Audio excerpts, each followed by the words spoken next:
You're listening to the Business of Pharmacy podcast with me, your host, Mike Koelzer. Hello, Tim. Hi, Mike. How are you? I'm doing well. Thanks for joining the podcast today. Happy to have you on. Yeah, I'm excited to be here. Tell our listeners what's going on hot in your life right now. Well, other than the fires here in Northern California, which were definitely hot a couple of weeks ago. So I am a marketing strategy consultant. And I head up a company called Equibrand Consulting, and I've been doing that for almost 20 years. We work with a variety of companies to help them with what we call Upstream Marketing, which is thinking about marketing strategy, segmentation, positioning, those kinds of things to help companies grow their business. A little background. Mm-hmm. I'm number 8th child. You're number, 5? 6. You're 6. Yeah. All right. So remarkably, I guess it seems like a bigger spread, but we're only 2 siblings apart. What separated our roads from you being in marketing and me being in pharmacy where our grandpa was and our dad was? Well, going into pharmacy? Yeah. I knew there was a science component, and maybe a math component, and that wasn't really my strong suit. And as much as I like marketing, I didn't really like retail all that much, because growing up with the store, I spent a lot of time there for sure. I think beginning at age 13, Yeah. And then, so that was virtually every weekend and most days throughout the course of the year. And I don't know, maybe it was that much work that early that kind of gave me a bad taste in it, because you come home from school and you do your sports and then you'd have to work at the drugstore from 6 to 10 at the time, p.m. Yeah, and if you didn't work, Dad knew where you were. Yeah, exactly. So for that reason, it was something I really never considered. I always liked marketing, though. I remember, going into stores or looking at products and saying, wow, there's another way to do this, or wouldn't it be interesting to do that? So I've always kind of thought about helping companies grow. And then I started in advertising, but never really had a desire to do kind of the traditional pharmaceutical retail model. I hated going into work when I was a kid.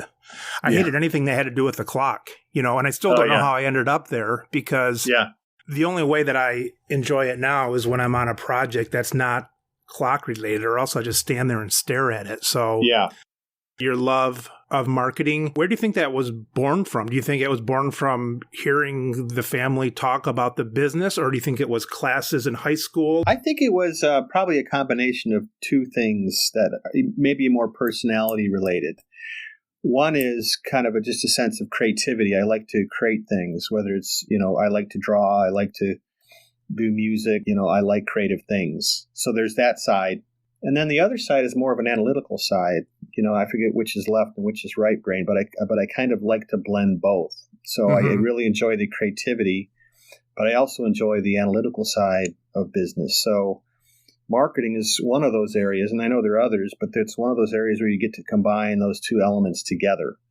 There's a creative component, whether it's developing advertising, developing new products, helping somebody sell something. And there's also an analytical side, which is, how do you grow the business and looking at numbers and tracking progress and those kinds of things. So the combination, I think, of those 2, let's call them personalities, I think was really what was behind the motivation. It seems that a lot of people end up doing what their fathers have done and so on. And I think part of that is because you're exposed to it. And part of it, if your old man can do it, then it can't be that hard. Right. But I didn't even know a lot of these professions really existed. Did you have a mentor or something that exposed you to this? Not really. In fact, my first plan was to become an architect, which is kind of interesting again because it does blend that creativity with the analytical side. There was always kind of that pull, I think, towards a career like that. And then I went to Grand Rapids Community College, and I didn't do well in one class. I forget what it was. It may have been like physics or something that I knew was a prerequisite for architecture. So I just kind of, rather than be diligent about it and say, well, I really want to do this and get a tutor and figure that class out, I just kind of said, well, let me try something else. So then I went to Michigan State University and I just started looking in advertising, and they have a program there. It's a bachelor's in advertising. That was kind of interesting to me because, again, it combined those 2 aspects. which again is creativity, and the analytics side. I actually started in media planning, which is helping companies plan their budgets, basically. So does that differ from a degree in marketing, or are those the same thing? They're different. Advertising is more communication related. It's almost, I would say, a stepping stone to marketing, and then marketing is broader than advertising. Advertising is kind of what you see, on the TV or here in the radio or the website now. But back then it was all broadcast or print advertising. But that's a component of marketing, and marketing is broader than that. And they always talk about like the four P's: product, price, promotion, and place being distribution. So advertising would be an element of that, which is probably more the promotion side. So it's kind of carving out a piece of the bigger marketing pie. Advertising is. Marketing is more like strategy. Yeah, there's different sides, and that's where we're different. We talk about two components of marketing, and this is really the basis for the work that we do, as well as a book that I'm writing, which is Upstream Marketing, different from downstream marketing. And upstream marketing is all the stuff that happens before a product actually hits the marketplace. So it's all the thinking, the strategizing, the planning that go into that before actually making it available. The analogy being, it's everything that happens before the hook is in the water. If you're a fisherman, it's all the planning, the thought process of what I'm going to do, who am I going after, how do I get them, how do I project my benefits and offerings in such a way that are attractive. So the last step then is putting kind of the skin on top of it, whether that's in advertising or packaging or whatever else. So all that upfront work that precedes that last step is the work that we really focus on, where I really have an interest. When you and I were prepping a little bit for the show today, I think you mentioned that Mike Brady was a hero of yours. Mike Brady and the paneled whatever it was, family room. Yeah, well, that was funny because I was mentioning when I was a little kid, I used to watch, Mike Brady with the, he was an architect and he used to have the plans, and they'd go in his office every now and then. And I always thought that was pretty cool. And then the other one was Darren Stevens. He was in advertising for Bewitched, and he was part of I think it was McMahon and Tate advertising agency. So I think I forgot. Truth be told, that's probably what drove me to advertising. No, but it was interesting. I like, wow, that's kind of cool. If someone came to you right now and said, where are companies going wrong? Where are they going wrong with what you see? Well, I think there are three things that companies have to do from a marketing perspective. And some companies do them well, but most companies don't do them well. And they have to be done together. So the first, we call this insight, identity, and innovation. Insight is gaining a deeper level of understanding about your customer. And that can be done through a number of ways. As simple as, social media listening, talking to customers when they come into the store, observing them, doing more formal research like focus groups or interviews, but really just having insight about your customer so that you can identify trends before they happen. So it's just a commitment to sensitivity of talking to customers every day. And so many people say they do this, but the reality is they don't, because they have 100 things going on, and so they don't have the chance or focus or time to just talk to customers and say, how can I improve this? What do you like? What don't you like? What can we do better? And that can happen at the large Fortune 50 companies, everything from down to the corner grocery store. So the first is insight. And years ago, that would maybe be a comment line, and now it could be social media in addition to focus groups and so on. Yeah, there are other ways to do it for sure. So the tools are there, and there's data, and there's other things that you can read through. But there's not really the commitment oftentimes, which is why companies tend to hire our firms, because we actually have projects that go out and do that. But that's insight. The second is identity. And identity is really, how do you present yourself? And that has to do with things like the brand. And that has to do with things like how you message, and how do you provide a portfolio of services to your customers, and or products, and you're doing the right set of things. So identity is really how you present yourself. And so that gets into things like, advertising and marketing and messaging and communication, things you can see and feel. But it's really the role you have with your customer. That's, we sometimes say brand strategy is a face you put on your business strategy. So it's how do you express yourself? That's identity. And then the third element is innovation. So insight, identity, and innovation. And innovation is really, how do we create new things? And those things could be new products, new services, new offerings, new value propositions, new business models that appeal to your customers. So all three of those have to work together. You can be great at research, but if you don't do anything with it, it just sits there on the shelf. Or you can be really good at an identity. You can have a great website, but if there's nothing behind the website, if there's nothing behind the business, it's going to stay flat. And innovation is very important, but it really needs to be based on a foundation of insight and identity. So those three things work together, and the best companies do them at the same time. We study a lot of companies in our work, everything from Apple to Amazon to Nike to Starbucks to Google, and these companies, they have a commitment to their customer. Number one, that's always at the top of their list.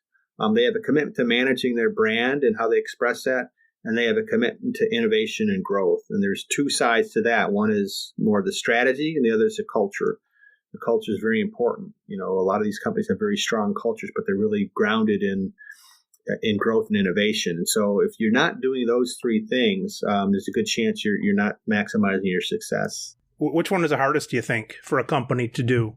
I would say that, insight is foundational. You really have to have that first core, because insight, what it does is there's a bit of an introspection. Is that the listening part? Yeah, that's really understanding your customers. Yeah. All right. So, if you don't do that, then you just can't, you don't see their needs, so you can't meet them. It's like the notion of fuzzy targets don't get hit. You don't know where you're aiming for. So if you're not really attuned to your customer, it can be difficult to deliver identity or innovation that meets their needs. So they're all important. It's a hard question, Mike, because, like I said, you can have this tremendous insight, but if it's just sitting there in somebody's file folder, research reports or insight, but nobody does anything with it, that's why these three things have to work together. There's a bit of a magnifying effect. Insight informs identity, informs innovation, and the cycle kind of repeats. So, they're all important, but, there's a lot of companies that are really good at one thing. And so therefore, it's insight and identity, innovation may be less important. But you see how markets change all the time. We're out in the Bay Area here. Silicon Valley's our next door neighbor, and every day, and companies are looking to how to take out the one that preceded them, through innovation or technology or a new business model. So, they're trying to beat the competition. Yeah, and trying to get a leg up and do it in a more meaningful way. And entire industries have collapsed. The cab industry. I travel quite a bit, and it's amazing. You just see how few cabs there are and how many everybody's hailing an Uber. I know that there's questions about certain things, but that WeWork was a fiasco. Obviously, that just happened where they were going to reinvent the office furniture or office space market, and Airbnb, but these things happen, and there a lot of companies are looking for opportunities to grow. And so if you're not looking for that opportunity, somebody else is. So you need to be vigilant. Would it be a turning of a blind eye, or just not being innovative enough, like the cab industry? Whose fault was that? I don't think it was anybody's fault, because I don't think they ever would have thought to do that. Cab companies never would have got together and said, "Hey, we can do this on our own." It probably never would have happened. It's all about disruption, and it's all about somebody typically that's not close to it comes in and says, "There's a new way to do things here," because, oftentimes you cannibalize yourself. And the stronger companies like Apple and Google, and Amazon, they do cannibalize themselves. They develop new products that are going to put their other ones at risk, but it's just in a mindset of how to go about doing that. And knowing that if you don't do this, somebody else will. The old notion of, if it's not broke, don't fix it. Well, that works until somebody else decides to create something new, and then it's broke and you can't fix it. So, so you need to be first. You need to be looking for opportunities. All right. So I'll play devil's advocate. Mm-hmm. These companies pay a lot of money to these executives. Mm-hmm. A lot of them have chief marketing officers, mm-hmm. and they're making a lot of money. Mm-hmm. Why do they hire you? And that's not a slam on you. It's like, right. You guys are making a lot of money. How come you can't come up with this? Yeah, well, there's a couple reasons. Number one is there's a lot of these people probably could do this, but they don't. And so they get busy and they have day-to-day firefighting, and they're like, well, so-and-so customer call. We have to respond to that. And so it's one of those things they just kind of never get around to. And so just for that reason, we can kind of play an arms and legs role where it's like, yeah, we could go out and talk to customers, but we have to hire somebody else to do it because we can't take our people out of the field for a week or two or however long it might take. Right. So there's arms and legs component. The other component is expertise. A lot of companies maybe create a brand once or never in their business, where they work for IBM and IBM has the IBM brand, but that's kind of it. So if you're not creating brands every day, you don't know how to do it. And so a lot of companies that hire us are hiring specific expertise because we do this. And so we might create, a certain number of brands a year, where some companies may not do that in their lifetime. So we know how to do this. And so that's the other real reason. The third reason is kind of objectivity at some level. We come in and we don't, we know that, there are personal relationships and everything else, but we kind of tell it like it is because we know we'll be gone, and we don't have a vested interest in, appeasing the boss or appeasing somebody else. So there's objectivity. Right. Another reason, sometimes it just elevates the issue. So, all right, we've got the consultants in, so we know this is important. So everybody, focus on this. And so, the different shades of why somebody would hire an outside consultant. But it usually comes down to arms and legs, expertise, objectivity, or kind of elevating the issue. And so we do that. Yeah, and just on a small scale, I mean, I've never thought of myself, maybe besides the podcast here, as being really an entrepreneur, because I came in and I was like at the pharmacy, the product was already there. The brand was there. And I guess I've done that in small ways across, but I didn't know how to make a brand really. You know how to run a brand, but I'm sure that's a lot in companies too. Yeah. And if you study this, that's true. And then, this is kind of my life's work. So we have certain methods and tools and questions that can help diagnose. At some level, it's the medical side, help diagnose issues that if you see them enough, just like a doctor, you say, hey, there's a problem here. This company's not doing this. Or if they could only do these 3 things, it would really help them. And so, you become a bit of a specialist. So we're very much a niche provider. They're much bigger and larger consulting firms, but we do get called from companies that are looking for specific things. And that's where we kind of focus our efforts. And it all goes back from, the early days where we started. It's, creativity and analytics and, spending dollars on the behalf of our clients and how do we align our marketing messages to be more efficient?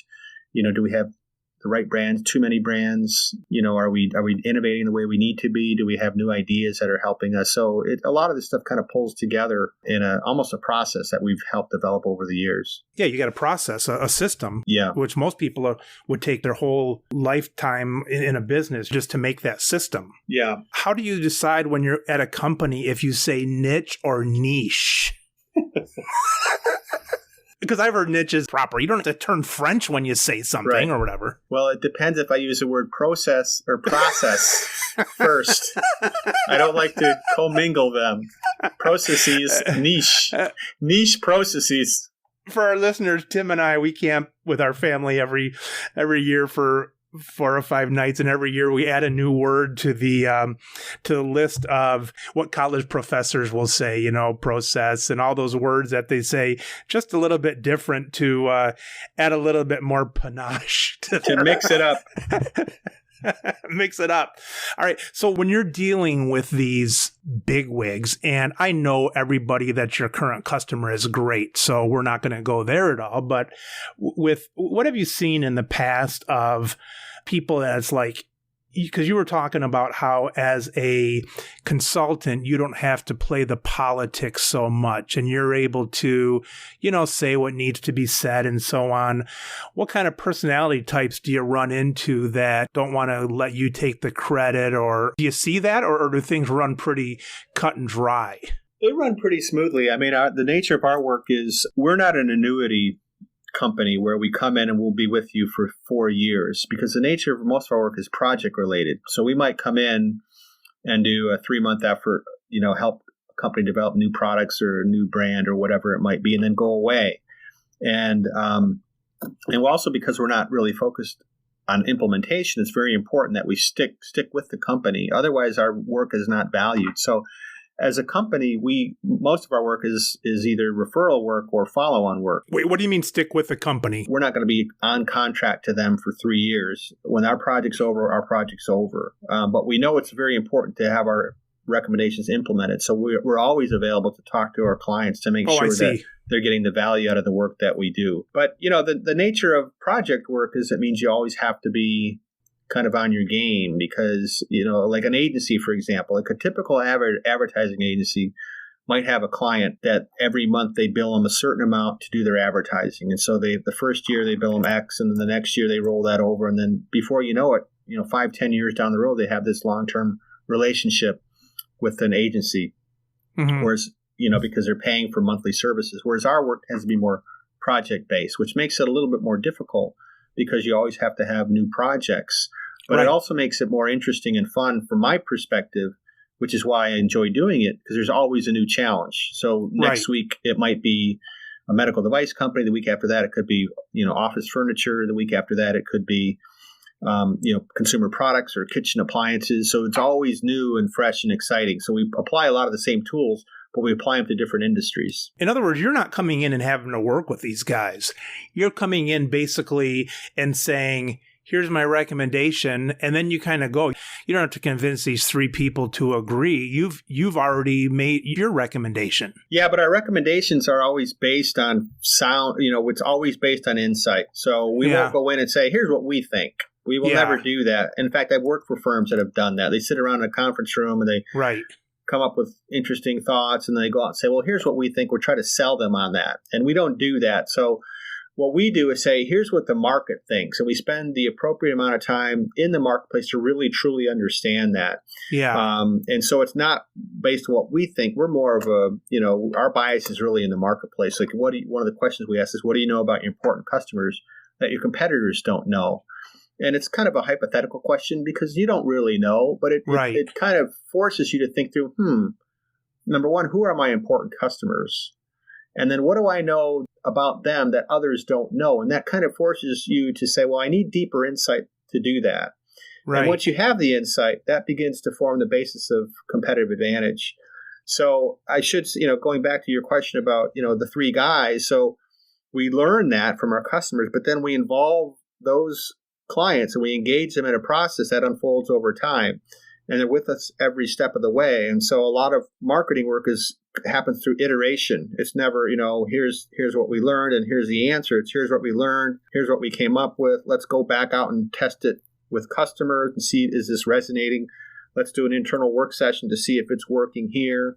Let's revise it. Let's go back to the customer. So over the course of a given project, not only are we deeply involved in understanding the customer, but we're working alongside the client. So when we come out of the engagement, and let's say it's 3 months, everybody's clear what the answer is, where it came from, and they're committed to moving forward with it. So it's part of the process. Let's say you were cloned, but you're not talking to your clone. You have the same system. It sounds like both of you would come up with almost the same answers because you're not depending on Tim for like these great new extravagant ideas. You're really going through this process and coming up through this system. You're finding answers, and the answers are good and reliable answers because you replicated that system over and over again. That's true at some level, but you can get deeper insights, and you can get insights better than the next guy, and so that's why it all stems from insight. So it's how you ask the questions and how do you think about things, the analogies that you draw, that can provide one firm, even though it's the same process, with just deeper, richer insight, more thought, creativity. If you were repeating that, though, you're not waiting like maybe a comedian or someone writing a song to have this moment of huge insight. You yourself are insightful and creative, and you might come up with the same thing each time because of you being creative and insightful, along with the analysis and so on. But you don't have to wait for an idea to pop into your head. That's right. You're methodical. You're creative, but you're also methodical. There are 4 questions that we ask on virtually every engagement. And the first one is where to play. So that means what markets, what products, what channels, what customers. It's really what's my playing field. And so if you think about it like a strategic chessboard, on the top you have these markets. On the left-hand side, you have products. And so the intersection of the chessboard is where I'm going to find an opportunity. So that's all about where to play. And that's the first question that has to be asked in marketing strategy because it defines a playing field. The second question then is, well, how do I win? So I know I want to play here, but how do I win? So where to play is like the fishing pond, and how to win is the bait. So I have an opportunity to create a product or an offering, but how am I going to win? Because other competitors might be seeking that same spot. So that's the second question. Then the third question, and this is driven by a lot of work in Silicon Valley, there's a question called how might we? And it's really a way to think about focused ideation. Now, how might we solve this problem? And the reason they ask it that way is because it implies that it's solvable. It's not what should we do or what could we do. It's how might we solve this? So it's just a question that is really important because it opens up opportunities. And then people say, well, how might we do this? I don't know. Let's try it that way. Or what, so why is that important? So you're asking why a series of times. You keep asking why, and sooner or later it opens up opportunities. So there's a focus component, there's an innovation component, which is about how might we. Then the final question is, what would have to be true for this to be successful? And it's kind of an odd question because it's like, wait a second, I don't really get that one. But it's like, so you're saying, well, what would have to be true for us to do this? Well, it would have to be true that we have to be able to charge a certain amount of money. It would have to be true that it have to be made available in these certain markets. It would have to be true that people would have to be made aware of it because a product that's not sold is like a lighter in a bushel. So those four questions, where to play, how to win, how might win, what would have to be true, are the kinds of things that we help our clients kind of walk through in a structured way. Now, probably makes intuitive sense or logical sense that, yeah, that seems natural, seems logical, but a lot of people don't really think about that. And sometimes it's just clarifying thinking, that people find value out of consultants. They think about these things. A novice might say, hey, let's break these categories up into gender and age and economic status. But I'm imagining that talking about drugs, for example, that there's a lot more divisions than simply gender and age. What are some of those things? I mean, the average person thinks that, but what are some of those examples of like, oh, I never thought that that's a category? There are different ways to segment markets. And one way is, and I actually have this in this book I'm writing, one way is geography. And that's what Disney does. So we'll use Disney as an example. They have Disneyland, then they had Disney World, and they said, you know what, let's go to Paris, let's go to Tokyo. So they just said, we got the same product. Let's look at our industry, at our category from a geography perspective, and that's our segmentation.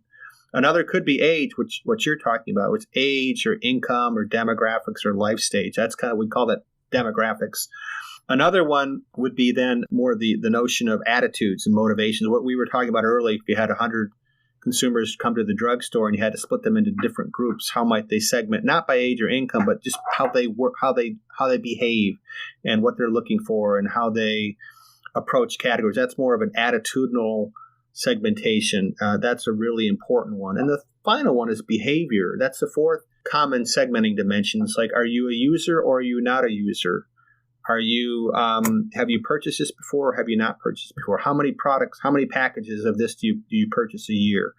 So these are different dimensions by which companies segment markets. And depending upon the business objective, you might pick any one of those segments. So if you're heading up Disney's planning department, you might say, you know what? We want to create a new ride in this particular Disneyland, or do we want to go to Australia and create a new Disneyland? So those are that's how you think about markets and segments, and that's a major component of marketing. It's really kind of slicing and dicing the marketplace so that you can identify where to play, and then again, all right, so then how do we win? So that's kind of the first step. Drugs, sometimes when they advertise, they're going to be in one of those niches that the regular consumer might not even know that they're being hit, right? I mean, it might be some obscure feeling or category that the consumer's like, why did this resonate with me? And they might not even know, right?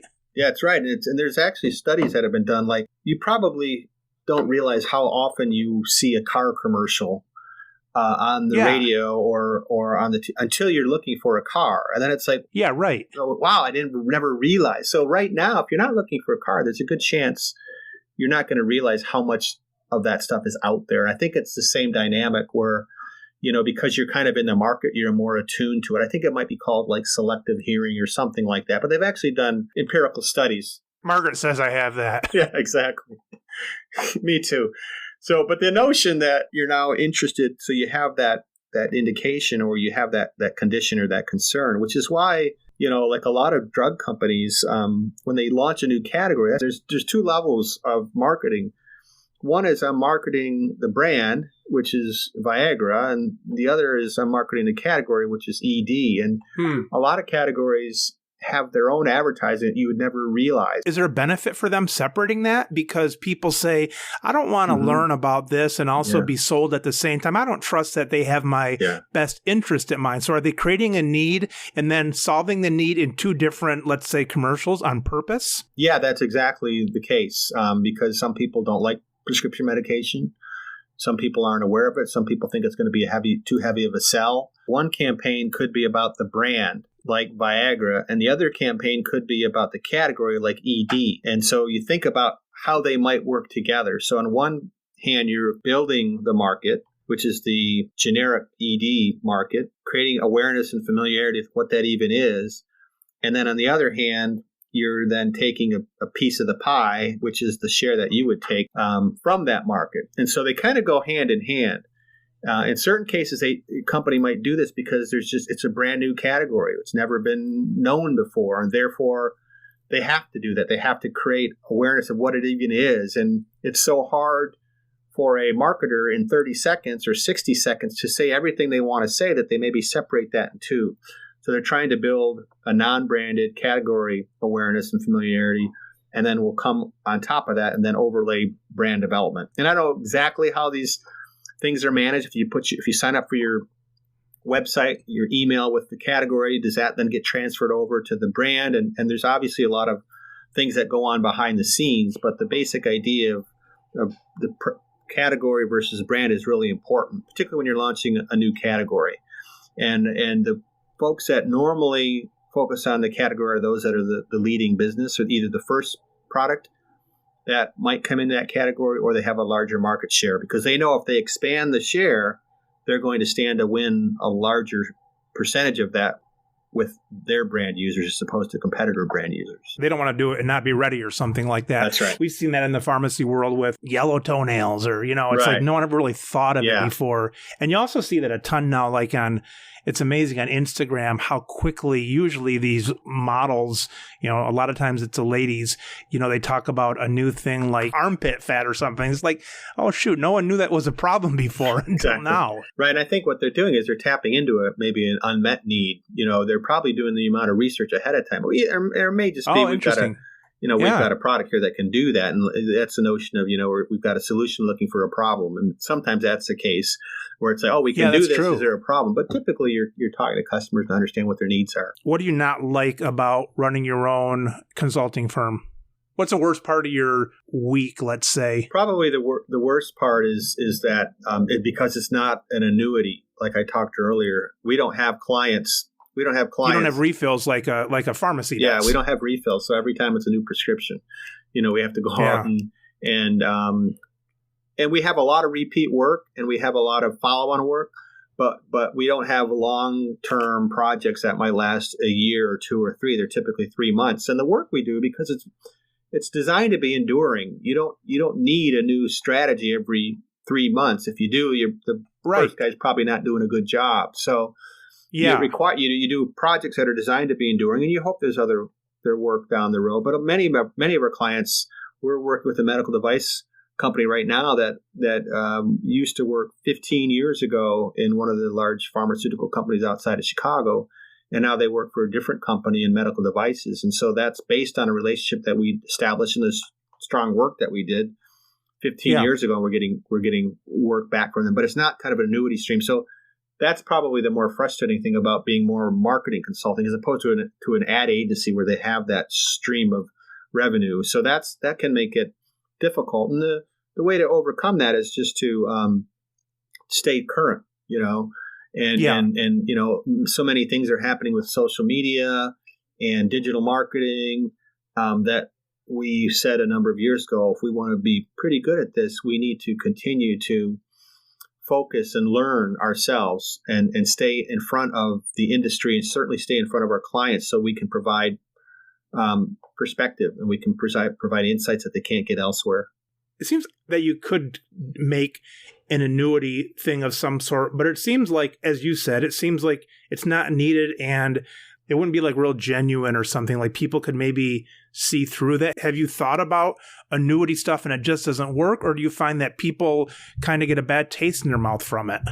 Actually, we have thought about it, and this is kind of my swan song, is this book I'm writing called Upstream Marketing, which is basically a business book, but it has all the tools and the frameworks and the steps and the process to kind of take you from where to play to how to win to how might we to what would have to be true. But it's pretty weighty. It's 200 plus pages. Our plan is then to move that into more of a workshop, and that can be either online or in your office, where we will essentially provide the tools, be more of a PowerPoint, more of an interactive session, again, either in person, online, or even kind of self-studied. So we are intending to break that down and provide a lot of the insight. Now, is it the same thing as a large project? No, but it can get you a way there. And one of the big business concepts that we're believers is, the 80-20 rule. If you spend 20% of the time doing this, you can get 80% of the value. And you're not going to get all the value.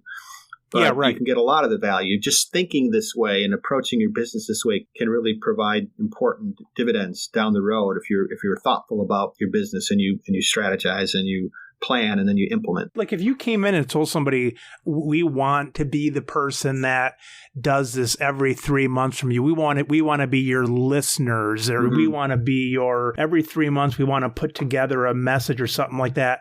I can see what you're saying. It's like, yeah, but once we have the brand, we have the brand. We're not going to change that brand every 3 months. So that kind of gets in the way too, right?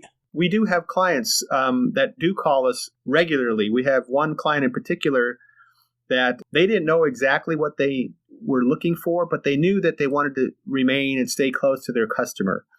So every spring we got a phone call that said, hey, it's time to go out and get smart about our customers. So we would do research. We do focus groups or in-depth interviews or ethnographic research. The beauty of it was they were a company out of Hawaii, and they actually make spirulina, which is a nutritional supplement that comes from microalgae that they grow in these ponds in Hawaii. They do a tremendous job in Costco, and they wanted to kind of build their brand and develop new products. So every year we would get a call and they'd say, hey, let's get smart together. So we would go and conduct research, sometimes in Hawaii, which was great, in other cases on the West Coast, and travel to the East Coast from time to time, and just get smart about the customer. So we would do exploratory research or concept development work. When we say concept development work, it's like taking an idea, a nugget of an idea, and then creating a story behind that through concept boards, concept statements, visual illustrations. We can work with our agency. And we use that as, call it bait, consider it bait. So we know the fishing pond. These are different ways to get consumers talking about an idea. And that's what we did. And then once we came out of the work, we would provide recommendations, and they would take that, kind of infuse that into their business, their marketing efforts, and then next year they'd call again. So those customers that do that are great because there's a true commitment to learning from their customers, and it goes more than just having the data. They actually embed that work into their marketing, and they're a very successful company. If you were hired by your company, what areas can you do better in that you might not be practicing what you're preaching? What they would say is, you got a great product. You don't do so well in staying in contact with your old clients. It's as simple as a customer relationship management, a CRM process or something like that. And it's just something that, maybe my personality, I tend to get more into the work and less into the selling. We do a great job, but we don't have that ongoing touch point. And so that is one of the other reasons we're writing this book, is so that we can provide some value to people and send it out or make it available online or whatever, that we can promote essentially the work that we do. But, there's no commitment. So we just thought that would be a nice way to kind of distill a lot of our thinking down into something that's a bit more manageable. What is the favorite 10% of your week? Let's say you're working 40 hours a week. What's your favorite 4 hours? And you can't say lunch. It's not 4 hours. That would, no. I live in Northern California, and and I used to travel all the time. And so now it's pretty relaxed. I wake up in the morning and I grab a cup of coffee and I'll sit down at Starbucks and open my email. And a lot of people need a lot of people around, right. Whereas for me, it's different. We interface with our clients. Yeah. And we spend a lot of time with their customers, but we have a small team. So, throughout the course of the day, it's a pace now that is much easier. And we've got really strong people that work on our behalf or with our company. So, probably the most fun is actually talking to consumers and learning something new. So that doesn't happen every day because that typically only happens when we're out. But learning about something new, and I have a friend who's a copywriter, and he said he's tremendous at cocktail parties because he could talk about anything, but only a paragraph deep because he writes in paragraphs. Yeah, right. So he knows 100 different categories, and anything you can imagine, any medical condition or financial services aspect, or or insurance or healthcare or pharmaceutical, he knows a little bit about everything. Yeah, right. And that's kind of interesting, and that's one of the reasons I left advertising is because I'd worked on one product for some time. Yeah, and right. It's like, well, this isn't going to change. But this business is very different because we work across categories and work only on the marketing side. So that's probably the most gratifying is learning new stuff. If you had a year that you had off from the business and you couldn't spend it on the business at all, and you couldn't spend it on your book or really anything marketing related, you got to take off in a week and you can't come back until week 53. What would you do? Well, that's a good question. I like to be home, actually. So I might struggle with that a little bit because I'm usually good for about 10 days on the road. Then I want to come back. Well, and not necessarily go anywhere. Maybe you're just at home screwing around. I used to do a fair number of triathlons, so I'd probably get back into that. That takes some time. I still swim most days, but I haven't run. I mean, when I trained for a half Ironman a number of years ago, and you'd be surprised on the weekends how you can chew up a few hours pretty quickly. So I definitely like working out. But there's a great spot. It's called Anguilla, which is down in the Caribbean. It's where Kristen and I went on our honeymoon many years ago. And that place holds a special place in my heart. The beautiful water and the sand and great restaurants. So I'd probably definitely spend some time there. I'd probably just go on mini vacations. I love Disneyland. I love Disney World. I love Northern Michigan.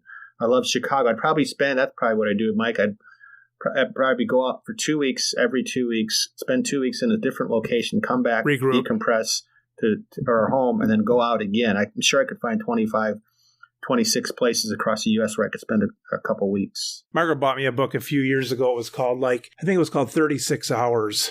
And it was, I think it was an article in the New York Times, but they had, 50 places that you could go for 36 hours, which is kind of short. That's not 2 weeks, but I think I could do that too. But no one's offered that to me yet, so. Me neither. Well, maybe if my book's successful. Yeah, we'll be waiting for it. Tell us your website for the listeners. The company website is Equibrand Consulting. Equibrand is EQUIBRAND Consulting.com. And that's our company website. And kind of like we were talking, there's a non-branded site is Upstream Marketing. That's upstreammarketing.com. And there's a little bit of the flavor of our book on there, but it hasn't been published yet. So that's still pretty skinny. But over the course of the next year or so, we should be building that out in a more meaningful way. Yeah. Sounds good. All right, Tim, thanks. Sure, Mike. I would really enjoy it. If I have an opportunity to come on again, let me know. I'd love to do it. All right. Thanks, Tim. Thanks, Mike. Have a good day.